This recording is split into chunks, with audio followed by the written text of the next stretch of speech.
ازيكم؟ الفيديو ده ليك لو انت بتسأل ازاي تطلع فيزا ترانزيت الامارات بنفسك وايه هي تفاصيلها وشروطها، وهل لازم تكون حاجز طيران مؤكد الاول ولا لا، وهل ينفع تطلع من مصر تروح الامارات وترجع تاني على مصر ولا لازم وجهة تالتة. كل النقط دي واكتر هنتكلم عنها في الفيديو ده، وهنشوف شرح عملي بالتفصيل كالعادة ازاي تطلع الفيزا دي بنفسك. بس قبل ما نبدأ الفيديو، لو انت اول مرة بتشوفني فانا حابب اعرفك بنفسي. انا انطون نسيم، وهدفي اني اعرفك ازاي تسافر لوحدك. فيلا بينا نبدأ الفيديو مع بعض. اولا وقبل اي حاجة لازم تكون عارف ان في تأشيرتين للترانزيت في الامارات: تأشيرة لمدة 48 ساعة وتأشيرة لمدة 96 ساعة. والتأشيرة دي مطلوبة في حالة ان انت حاجز طيران منفصل، زي بالظبط اللي احنا بنعمله على طيران ويز اير لما بنحجز تذكرة من بلد الذهاب اللي هي مثلا مصر لأبو ظبي، بعديها بنحجز تذكرة من الإمارات لأي بلد تاني، أو في حالة إن أنت عندك ترانزيت طويل وعايز تخرج بره المطار. طيب بالنسبة لتأشيرة الترانزيت ال 48 ساعة اللي كانت ببلاش، أيوه كانت ببلاش، دلوقتي بقت بفلوس وتمنها بقى 36 درهم إماراتي. وشروطها بكل بساطة إن وقت الترانزيت بتاعها ما يكونش أقل من 8 ساعات وما يزيدش عن 48 ساعة بديهية. طيب معنى كده إن لو وقت الترانزيت أقل من 8 ساعات فأنت كده مش هتقدر إن أنت تطلعها؟ لا طبعا ينفع، وليها طريقة أنا شخصيا مجربها وهقول لك تعملها إزاي في الفيديو، فكمل الفيديو للآخر. إنما بالنسبة لفيزا ترانزيت ال 96 ساعة فدي تمنها 206 درهم إماراتي، وشرطها الوحيد إن فترة الترانزيت بتاعتك اللي بين الطيارتين ما تعديش ال 96 ساعة. طيب بتحتاج إيه عشان تطلع أي نوع من الفيزا دي؟ أولا التقديم بيبقى أونلاين عن طريق موقع طيران الاتحاد، وكل اللي أنت محتاجه هما 3 حاجات بس. أول حاجة هي صورة شخصية وصورة الباسبور وتذكرتين الطيران من البلد اللي أنت هتسافر منها للإمارات، وتذكرة من الإمارات لوجهتك التالتة. ده كل اللي انت محتاجه. في كمان معلومة بتقول ان تأشيرة الترانزيت بتطلع للمسافرين على مطار ابو ظبي بس، يعني طالما انت هتنزل مطار ابو ظبي فهتقدر ان انت تطلع الفيزا دي من موقع طيران الاتحاد. لكن لو انت هتنزل دبي فمش هتقدر ان انت تطلعها، لكن بتقدر تطلعها مع شركة الطيران اللي انت هتنزل معاها دبي. يعني لو انت حجزت على طيران الامارات فانت تقدر من خلالهم تطلع تأشيرة الترانزيت، وسعرها بيختلف على فكرة. وعلى فكرة تقدر ان انت تطلع فيزة الترانزيت لو انت حاجز طيارة لأبو ظبي والطيارة اللي بعدها من مطار دبي او من اي مطار تاني في الامارات، فما فيهاش اي مشكلة نهائي. المهم ان اول مطار هتنزل عليه يكون مطار ابو ظبي. طيب معنى كده ان احنا لازم نكون حاجزين طيران الاول ولا لا يا عم توني؟ بص خليني اقول لك ان انت لو بتسأل السؤال ده عشان خايف ان الفيزا دي تترفض، فخليني اقول لك ان هما ما بيرفضوش الفيزا دي الا لو انت كاتب بياناتك غلط او كاتبها بشكل مش مظبوط، او مدة اقامتك في الامارات اطول من مدة التأشيرة اللي انت مقدم عليها. غير كده فهي تتقبل على طول، ما تقلقش. طيب ده يودينا على السؤال اللي بعده: هو ينفع بالفيزا دي نروح الامارات ونرجع بيها على مصر؟ الاجابة ينفع، لكن ما ينفعش ان انت تروح تحجز من مصر لابو ظبي والتذكرة التانية تكون من الامارات لمصر وتقدم بالتذكرتين دول. لازم يكون في تذكرة لوجهة تالتة مختلفة تماما عن البلد اللي انت جاي منها. يعني لو انت جاي من مصر فلازم التذكرة التانية تكون من الامارات لأي مكان تاني غير مصر. طيب ايه العمل هنا يا عم توني؟ انا اقول لك بكل بساطة: لو عندك تذكرة قديمة تقدر تعدل فيها التواريخ والوجهات بتاعتك فتقدر ان انت تستعملها، او لو تقدر ان انت تحجز طيران وهمي وبأي برنامج تعديل تمسح اي جملة مكتوبة على التذكرة بتقول ان التذكرة دي معلقة او لسه مش مدفوعة، فتقدر ان انت تعمل كده وبتتقبل عادي، والطريقة دي متجربة على فكرة. انما انا بحذرك لو مش هتعرف تعمل كده فبلاش، عشان ما تعرضش نفسك لأي مشكلة أو إنك تترفض، وامشي على الطريقة العادية تجنبا لأي مشاكل. بالنسبة بقى لسؤالك تعمل إيه لو وقت الترانزيت أقل من 8 ساعات، فده بكل بساطة وعن تجربة هتعدل التواريخ وتخلي ميعاد التذكرة التانية تاني يوم وتقدم بيها، وهنشوف هنعمل الكلام ده إزاي دلوقتي بالتفصيل. فيلا بينا على اللابتوب عشان نشوف هيتعمل إزاي. انا هنا قررت ان انا هبدأ معاكم من البداية خالص، من اول لما بتدفع تمن التذكرة وبيجيلك الايميل بيها. انا هشرح الكلام على تذكرة من تذاكر ويز اير، لان اغلب اللي بيطلعوا تأشيرة الترانزيت بيطلعوها بسبب ويز اير، وده بسبب ان ويز اير حجزها دايما بيكون منفصل، يعني انت بتحجز تذكرة كل واحدة لوحدها. فبيبقى لازم ان انت تجيب تأشيرة ترانزيت عشان تقدر ان انت تدخل المطار لو انت جنسيتك بتحتاج تأشيرة عشان خاطر تدخل الامارات زي مصر طبعا.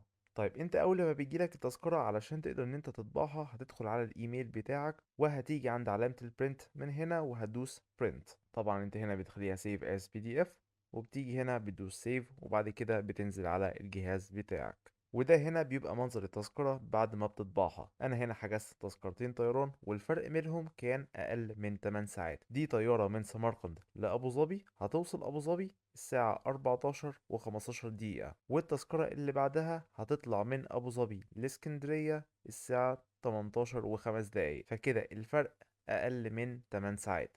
طيب علشان اقدر ان انا اعدلها بكل بساطة هروح على ويب سايت اسمه I love PDF عشان احول الفايل بتاعي من PDF لوورد فاقدر ان انا اعدل عليه. ده شكل الويب سايت اللي انا استخدمته. باجي هنا عن select PDF فايل وبختار طبعا الفايل اللي انا هعدل فيه، وطبعا التذكرة اللي انا هغير فيها هتكون تاني تذكرة اللي هي المفروض من ابو ظبي لاسكندرية، فدي اللي انا هختارها وهدوس على convert to word وهستنى طبعا لغاية لما تحمل. وبعد ما اتحولت لوورد هدوس على داونلود. بعدها بفتح الفايل بتاعي عادي جدا من هنا، لكن في خطوة مهمة جدا لازم أكون متأكد منها. طبعا احنا هنا بنعدل التواريخ بدون ما ده يكون حجز حقيقي. طيب علشان نخليه حجز حقيقي في أقرب شكل فاحنا ممكن نتأكد إن يكون في ميعاد طيارة على سبيل المثال تاني يوم في نفس الميعاد ده. انا من ناحيتي دخلت على الويب سايت الخاص بويز اير واتأكدت ان يوم 28/10 كان في طيارة هتتحرك برضو في الميعاد ده اللي هو 18 و5 دقايق من مطار ابو ظبي لمطار اسكندرية برج العرب. فعلشان كده انا قدرت ان انا اعدل ال27 واخليها 28، وطبعا انا هعدلها هنا وهعدلها هنا لان ده وقت وتاريخ الاقلاع وده تاريخ الوصول. فانا كده قدرت ان انا اعدلها وخليتها 28 بدل يوم 27، وكده الفرق بقى اكتر من 8 ساعات واقل من 48 ساعة. برضو بنزل في بقية التذكرة افضل اقلب لو في اي تواريخ مكتوبة مرة تانية لازم اكون معدلها وظابطها على التواريخ دي عشان تكون كل حاجة مظبوطة، وبعمل سيف من هنا وبعدها بحولها تاني لفايل PDF. ولو انت مش عارف ازاي فانا ممكن برضو اقولك الطريقة عن طريق ان انا بدوس فايل باجي عند save as مثلا، ممكن اكتب هنا ان دي modified ومن هنا بختار PDF، وبكده اكون انا سيفت التذكرة بتاعتي ك PDF ومخليها يوم 28، والفرق كده اصبح زي ما انا قلت اكتر من 8 ساعات، وكده التذكرة ما بقاش فيها اي مشكلة خالص ان انا اقدر اقدم بيها على تأشيرة الترانزيت ال 48 ساعة. طيب خطوة كمان لازم تكون عارفها ان احنا لما بنرفع التذاكر على موقع طيران الاتحاد احنا ما بنرفعش تذكرة تذكرة، لا لازم نخلي التذكرتين في فايل واحد، ودي هنتعلمها بكل بساطة. هنروح برضو على نفس الموقع اللي هو I love PDF وهختار حاجة اسمها merge PDF، ودي ان انا هدخل فايلين PDF مع بعض. بدوس على select PDF files بختار اول تذكرة اللي هي مثلا من سمرقند لابو ظبي وباجي عند علامة البلس دي وبختار التذكرة التانية اللي هي من ابو ظبي لاسكندرية المتعدلة، وساعتها بدوس على merge PDF وكده الفايلين بقوا فايل واحد، وبقدر ان انا ادوس داونلود merged PDF واقدر ان انا انزلها واستخدمها بان انا اقدم على التأشيرة دي على طيران الاتحاد. وده اللي هنشوفه دلوقتي كمان شوية. دي التذكرة بتاعتي زي ما انتم شايفين هي 18 بيج، وده عادي جدا انت بترفعها زي ما هي بنفس عدد الورق، انت ما بتشيلش ورق ولا بتزود ورق، بتسيبها زي ما هي. ودلوقتي هنروح على موقع طيران الاتحاد نشوف ازاي بالتفصيل هنقدر ان احنا نطلع اي تأشيرة من تأشيرات الترانزيت بنفسنا. فيلا بينا على اللابتوب. طيب دلوقتي اول حاجه نعملها خالص هي ان احنا نخش على موقع طيران الاتحاد، نكتب اتحاد على جوجل هتطلع لنا البيج دي ومنها هنضغط على اللينك ده. هنيجي عند البار اللي من فوق ده هنختار experience وبعدها هنيجي هنا نختار need a UAE visa، بعديها هيجينا صفحة الفيزا information وهنا هنقدر ان احنا نختار يا اما tourist visa ودي بتبقى الفيزا اللي هي الشهر السنجل او المالتيبل انتري، او الشهرين السنجل والمالتيبل انتري. دول هنلاقيهم هنا ودول اتكلمنا عنهم في فيديو قبل كده وهسيب لكم اللينك بتاعها في الديسكربشن. او ممكن نختار الترانزيت فيزا او فيزا الترانزيت ودي اللي احنا بنتكلم عنها في الفيديو النهارده. هنختارها من هنا هتفتح معانا البيج دي، ومن البيج دي هنختار فيزا الترانزيت اللي احنا هنقدم عليها، يا اما نختار ال 48 ساعة او ال 96 ساعة. ودي الاسعار الخاصة بكل فيزا منهم. زي ما انتم شايفين 48 ساعة ب 37 درهم اماراتي، طبعا اكسكلودد الفات او غير شاملة الضريبة. يعني انت في خطوة الدفع بتلاقي ان في مصاريف زيادة، ودي هنشوفها دلوقتي. تقدر ان انت تشوف تفاصيل اكتر او مور ديتيلز عن الفيزا دي من التاب ده. وهنا بتلاقي الريكويرمنتس بتاعت كل فيزا، بتلاقي الريكوست ابلاينج تايم، يعني وقت طلب كله بياخد تقريبا حوالي 5 دقايق، وده الوقت اللي انت تاخده عشان تملأ البيانات بتاعتك. بعديها بتاتاتش صورة والباسبور وكونفيرمد تيكت ترافلي انتو ابو ظبي، يعني تذكرة هتوصل منها على ابو ظبي مباشرة، ودي هتبقى التذكرة الاولى. والتذكرة التانية اللي انت هتطلع منها من الامارات لاي مكان تاني، زي ما شرحت في الفيديو بالظبط. وبرده تأشيرة الترانزيت ال 96 ساعة نفس المتطلبات بالظبط. طيب هنيجي دلوقتي علشان نشوف بنقدم ازاي. هنخش مثلا على فيزا الترانزيت ال 48 ساعة وهندوس على ابلاي ناو. بتيجي اول صفحة بالنسبة لنا، ودي الصفحة اللي احنا بنكتب فيها البيانات. هنمشي مع كل حاجة خطوة بخطوة. هنبدأ بأول حاجة وهي التريب ديتيلز. طبعا هنا بيسألك على الاميريت او الامارة اللي احنا هنوصل لها، وهي طبعا باي ديفولت بتبقى امارة ابو ظبي، والمطار بيبقى مطار ابو ظبي. بيسألك بعد كده come from او هتوصل من، بنختار مصر على سبيل المثال، او اي بلد هتكون انت جاي منها. يعني انت مثلا لو انت في اذربيجان وهتوصل الامارات، فانت من هنا بتكتب اذربيجان. بعديها الارايفل ديت، يعني انت هتوصل امتى مطار ابو ظبي. لو جينا فتحنا الكالندر هنلاقي ان مفتوح لنا ان احنا نختار مواعيد لغاية شهر كامل من تاريخ اللي احنا بنقدم فيه. يعني احنا معانا مثلا من يوم 19 النهارده لغاية يوم 17. نقدر ان احنا مثلا لو هنوصل مطار ابو ظبي في اي يوم من الايام دي لغاية يوم 17 نقدر ان احنا نختاره. انا مثلا هختار ان انا هوصل ابو ظبي يوم 2. وهنا بيظهر لي تو نوتس. اول نوت بتقول لي ان انا ما ينفعش ان انا اخش الامارات من اي مكان في البلد غير مطار ابو ظبي بس. وتاني نوت بتقول ان في حالة تخطي المدة الخاصة بالفيزا دي، ساعتها هتدفع اكسترا فاين او هتدفع غرامة مالية مقابل كل يوم انت هتقعده في الامارات بعد ما تعدي الفترة اللي الفيزا دي بتسمح لك بالإقامة بيها جوه الإمارات. في حاجة أخيرة هنا، وهنا بيقولك البوكينج ريفرنس نمبر. طبعا أنت كواحد حاجز طيران مؤكد، فطبعا بيبقى عندك حاجة اسمها ريفرنس نمبر، وده بتلاقيها على التيكت بتاعتك، بتقدر إن أنت تكتبها هنا.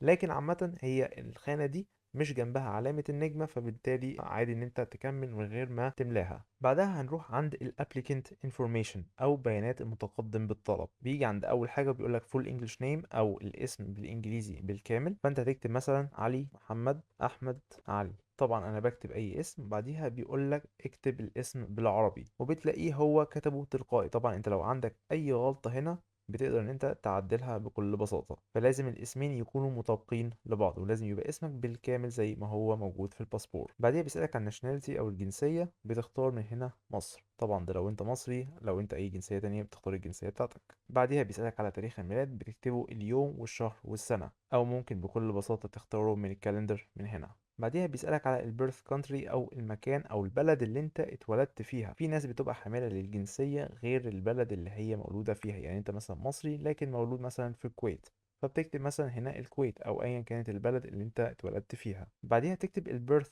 بليس او المكان او المدينة اللي انت اتولدت فيها جوه البلد دي.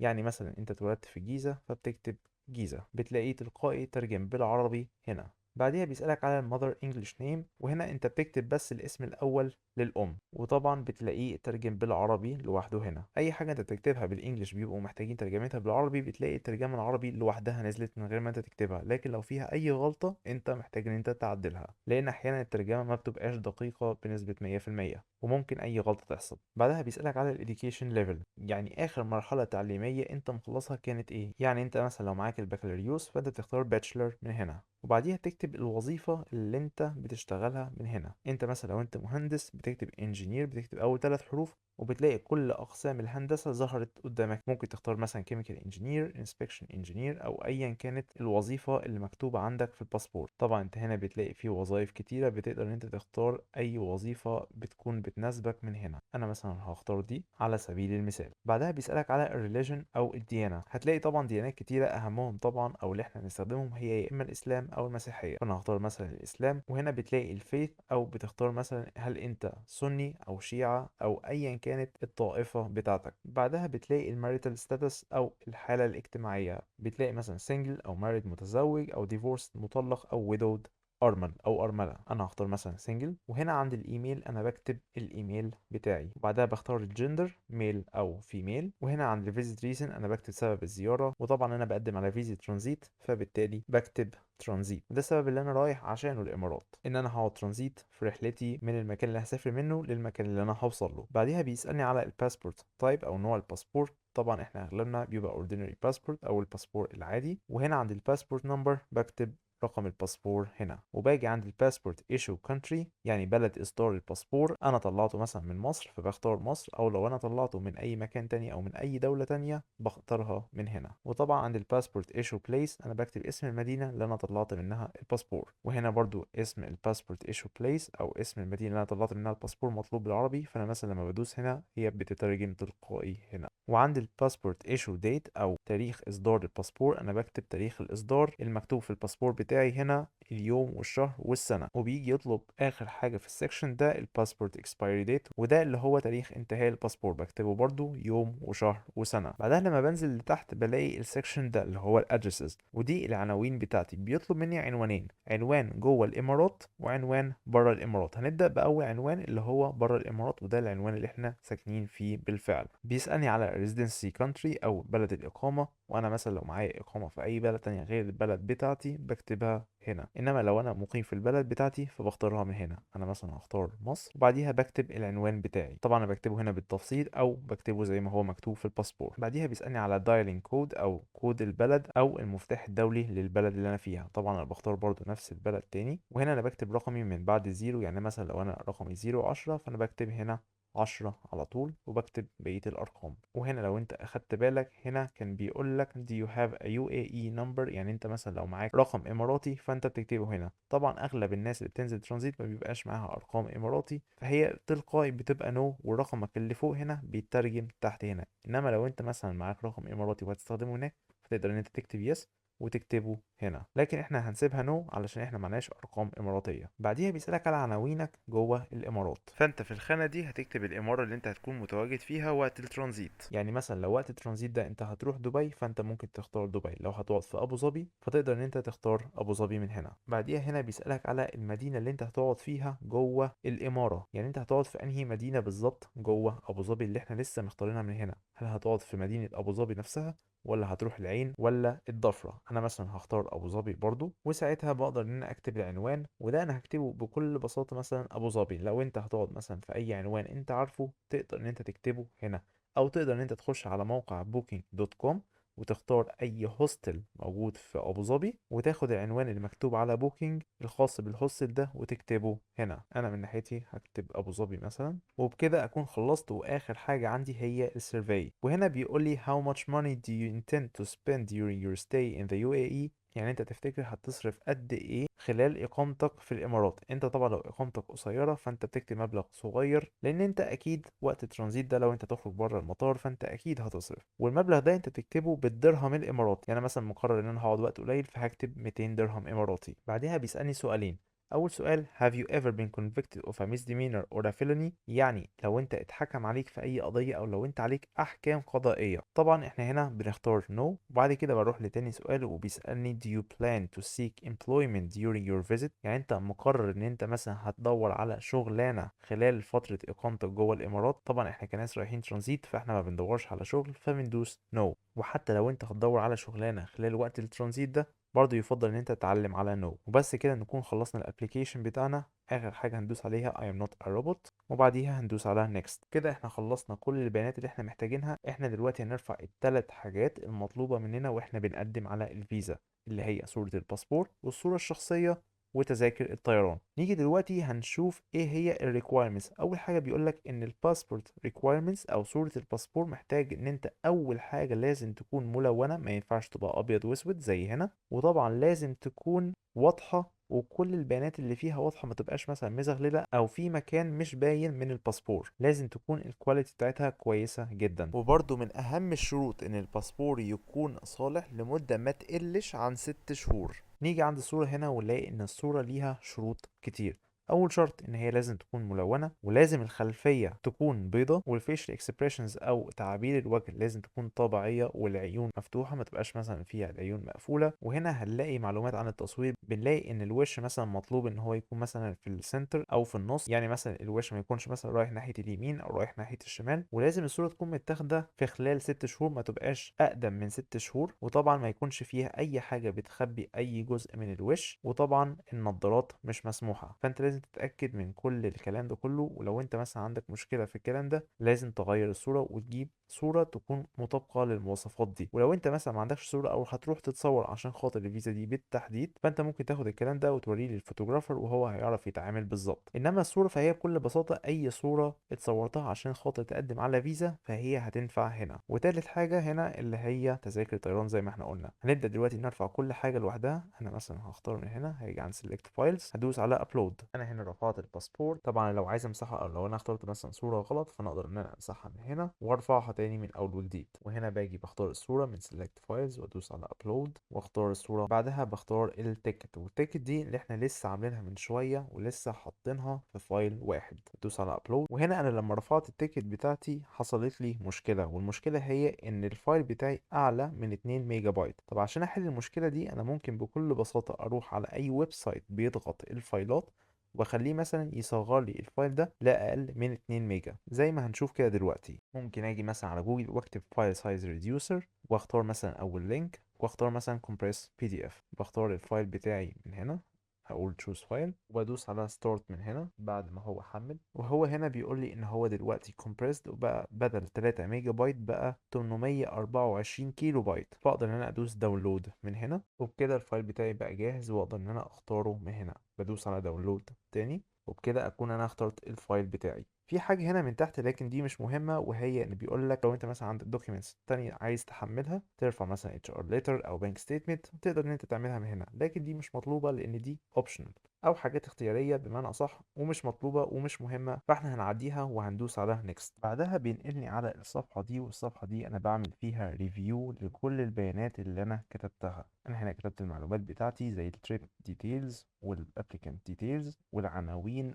وحتى الاتاتشمنت او متطلبات الفيزا. كل ده انا مليته اقدر ان انا اراجعه، ويفضل طبعا ان انا اراجعه كويس عشان لو في اي غلطه انا اكتشفتها اقدر ان انا اصلحها في وقتها. لكن لو كله تمام انا بدوس على نيكست. وهنا بيحولني على صفحه الدفع، واللي بيقول لي فيها ان السيرفيس فيز 37 درهم، وفي الفات او الضريبه ودي بتبقى 1.85 درهم إماراتي. يعني الأماونت كله بيبقى 38.85 أو 38.85 درهم إماراتي. بدفعهم في الوقت الحالي. طبعا احنا بندفعهم بفيزة المشتريات أو بكريدت كارد لأن ده بيدفع بالعملة الصعبة مش بالمصري. باجي بعمل تيك على العلامة دي وبعمل تيك على I am not a robot وبدوس على باي. طبعا بيحولني هنا على صفحة الدفع. حتى هنا لما حولنا على صفحة الدفع هو جاب لنا ان المبلغ اساسا برضو زاد تاني بقى 39.87 درهم اماراتي. هنا انا باجي بختار وسيلة الدفع، بختار مثلا فيزا او ماستر كارد وده بيعتمد على نوع الكارت اللي معاك. بختار مثلا ماستر كارد وبيقول لي ان انا اكتب الكارد نمبر والكارد هولدر نيم او اسم صاحب الكارت والاكسبيريشن مانث او الشهر اللي فيه هينتهي الكارت، والاكسبيريشن يير اللي هي السنه اللي الكارت هينتهي فيها. باجي عند الكارد كود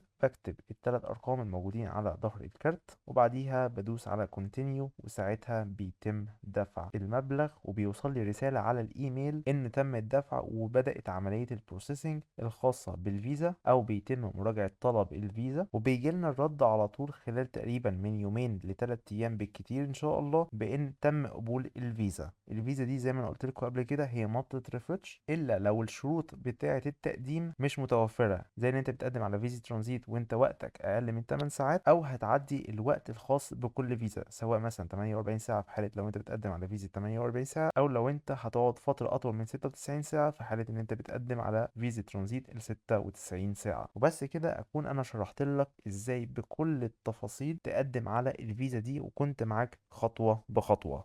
في حاجة أخيرة حابب إن أنا أنبه عليها، وهي إن تأشيرة الترانزيت صالحة للاستخدام لمرة واحدة بس. يعني مش هينفع إن أنت تستخدمها لو أنت هترجع للإمارات كترانزيت مرة تانية. في الحالة دي أنت برضو مش هينفع إن أنت تقدم على تأشيرتين ترانزيت مع بعض. لازم تقدم على واحدة وتستخدمها، ولما تخرج من الإمارات بعدها قدم على التانية. وبس كده، ده كان الفيديو بتاعنا النهاردة. لو عجبك الفيديو ما تنساش تعمل لايك وشير للفيديو مع اي حد يكون محتاج ان هو يعرف ازاي يطلع تأشيرات الامارات بالنسبة للترانزيت. وطبعا ما تنساش تعمل سبسكرايب للشانل عشان تشوف الفيديوهات اللي جاية اللي هيكون فيها معلومات كتير عن السفر وعن ازاي تسافر لوحدك. سلام.